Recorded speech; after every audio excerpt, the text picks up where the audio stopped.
एक बनिए के 3 बेटे थे। एक बार जब बनिया बीमार पड़ा तो उसने तीनों लड़कों को बुलाकर पूछा कि तुम लोग क्या करना पसंद करोगे, किस तरह की जिंदगी बिताओगे। बड़े लड़के ने कहा कि वह दुकान से गुजारा कर लेगा। छोटा बोला कोई अच्छा सा व्यापार कर लूंगा। लल्लू जो कि सबसे छोटा था बोला मैं तो चोरी करूंगा। एक बार कहीं तगड़ा हाथ पड़ जाए तो वर्षों तक कुछ करने की जरूरत नहीं पड़ेगी। उसकी बात सुनकर बनिए को बहुत दुख हुआ। बोला बेटे, चोरी करना आसान काम नहीं है। पकड़े गए तो मार मार कर भुर्ता बना दिए जाओगे। उसके लिए अक्ल की बड़ी जरूरत होती है। लड़का बोला इतनी अक्ल तो मुझ में है, चाहे तो इम्तिहान ले सकते हो। बनिए ने कहा तो तुम्हें दिल्ली जाकर बादशाह अकबर का घोड़ा चुराना होगा, जिसे पिछले दिनों काबुल से मंगवाया गया है। यदि 1 हफ्ते के अंदर तुम घोड़े को ले आए तो मुझे विश्वास हो जाएगा कि तुम्हारे अंदर अक्ल की कमी नहीं है। अच्छा कहकर लड़का उसी वक्त दिल्ली की ओर चल पड़ा। दिल्ली पहुंचकर पाया कि शहर के चारों तरफ कड़ा पहरा है। वह बाहर सड़क पर रुक गया और सोचने लगा अंदर कैसे जाया जाए। कुछ देर बाद उसने एक नाई को आते देखा। पास आने पर पूछा भाई कहाँ जा रहे हो। नाई ने बताया कि वह रोज हजामत करने शहर जाता है, यही उसका धंधा है। पूछा तुम कौन हो। लड़का बोला कि मुझे ज्ञानीराम कहते हैं और मैं भी इस शहर में जाना चाहता हूँ। नाई ने बताया कि शहर के अंदर वही आदमी जा सकता है जो कुछ काम करता हो, फालतू आदमी को शहर में नहीं घुसने दिया जाता। सुनकर ज्ञानीराम सोचने लगा कैसे शहर में घुसा जाए। नाई से वह बोला अच्छा भाई मैं वापस ही लौट जाऊंगा, लेकिन मेरी हजामत तो बनाते जाओ। नाई ने उसकी बात मान ली। बोला बैठ जाओ। ज्ञानीराम बैठ गया, लेकिन पानी न होने की वजह से हजामत कैसे बनती। तभी ज्ञानीराम ने दूर एक तालाब की ओर इशारा किया और बोला वहां से कटोरी में पानी भर कर ले आओ और मेरी हजामत बना दो। नाई ने अपनी पेटी वहीं रख दी और पानी लेने चला गया। अब क्या था, ज्ञानीराम ने पेटी को कंधे पर लटकाया और अपने को नाई बताकर तेजी से शहर के अंदर घुस गया। शहर पहुंचकर वह एक भटकती हुई बुढ़िया के पास रहने लगा। धीरे धीरे उसने बुढ़िया को अपने काबू में कर लिया। वह उससे बोला अगर तू होशियारी से मेरा काम करती रहेगी तो तुझे रोज एक अशर्फी दूंगा। बुढ़िया राजी हो गई। तो उसने बताया कि आज से मेरा नाम ज्ञानी चोर है, किसी को पता नहीं चलना चाहिए कि ज्ञानी चोर कहाँ रहता है। अगले दिन उसने एक पर्चा लिखकर बुढ़िया को दिया कि उसे ले जाकर दरबार में डाल दे।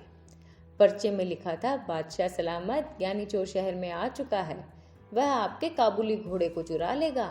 बुढ़िया ने वह पर्चा अपने तोते को दिया और तोता उसी वक्त पर्चे को दरबार में डाल आया। बादशाह ने पर्चा पढ़ा तो हैरान रह गया। ज्ञानी चोर की इतनी हिम्मत, मैं उसे घोड़े की पूंछ से बंधवा दूंगा। बादशाह ने ऐलान कर दिया कि आज रात को जो मेरे घोड़े की रखवाली करेगा उसे 500 रुपये इनाम में दिए जाएंगे। सुनकर एक लालची सुनार दरबार में पहुंचा और घोड़े की रखवाली का काम ले लिया। बुढ़िया से ज्ञानी चोर को जब मालूम हुआ कि सुनार ने घोड़े की रखवाली की जिम्मेवारी ली है तो उसने बुढ़िया से पूछा सुनार के घर में कौन कौन है। बुढ़िया ने बताया कि उसके माता पिता भाई बहन सभी हैं। उसका एक लड़का जवान है जो नौकरी करने परदेश गया है और कई सालों से लौटा नहीं है। ज्ञानी चोर खुश होकर बुढ़िया से बोला कि अब काम बन जाएगा, तो लोहा पीतल और गिल्ट के कुछ टुकड़े जमा कर और उसकी एक पोटली बना ले और बाहर से सुंदर रेशमी कपड़ा उस पर लपेट देना। बुढ़िया ने वैसा ही किया। शाम के वक्त ज्ञानी चोर ने पोटली बगल में रखी और सुनार के घर जा पहुंचा। घर पर उस रात सुनार की घरवाली और उसके लड़के की बहू थी। ज्ञानी चोर ने दरवाजा खटखटाया और माँ को पुकारा। सुनार की घरवाली बुढ़िया हो चुकी थी, आंखों से साफ साफ भी न दिखता था। आवाज सुनते ही उठ बैठी। बहू को भी जगा दिया। अरे मेरा सुमेर आ गया, बहू उठ देख तो, इतने दिनों के बाद सुमेर लौटा है। बहू भी उठ खड़ी हुई।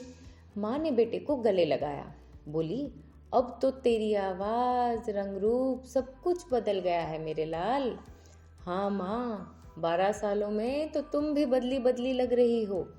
पास ही बहू घूंघट काढ़े खड़ी थी। ज्ञानी चोर ने पिता के बारे में पूछा। मालूम हुआ कि वे आज रात पहरे पर गए हैं।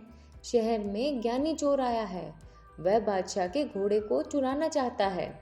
रात में बहू ने बढ़िया खाना बनाकर उसे खिलाया। माँ अपने कमरे में सो गई, वह भी बहू के साथ एक कमरे पर जा पहुंचा। देर तक उन दोनों में बातचीत होती रही। अंत में बहू ने पूछा, अपने माता पिता के लिए तो तुम बहुत सा रुपया कमा कर लाए होगे, मेरे लिए भी कुछ लाए हो? ज्ञानी चोर मुस्कुराया और पोटली को खनखनाता हुआ बोला, यह देखो, इस बार तुम्हारे लिए बहुत कुछ लाया हूँ, उन चीज़ों से भी बढ़कर जो तुम अपने मायके से लाई हो। ज़रा लाना तो उन चीज़ों को, क्या मुकाबला है इन दोनों में? बहू बहुत खुश हुई, अपने सारे जेवर लाकर रख दिए। तभी उसे याद आया, बोली, अपना 9 लक्खा हार तो मैं लाई ही नहीं, वह तो दूसरे कमरे पर रखा है। ठहरो, मैं उसे लेकर आती हूँ। कहकर वह दूसरे कमरे पर जा पहुंची। ज्ञानी चोर ने सोचा कि भगवान ने उसे अच्छा मौका दिया है, इसे खोना नहीं चाहिए। उसने संदूकची उठाई और 4 दीवारी से कूदकर चंपत हो गया। सारा जेवर लाकर उसने बुढ़िया को सौंप दिया। अगले दिन घर लौटने पर जब सुनार को इस बात का पता चला तो उसकी बोलती बंद हो गई। कहाँ 500 के इनाम मिलने की खुशी थी और कहाँ हजारों की चपत पड़ गई। उसने सोचा कि यह ज्ञानी चोर का ही काम है।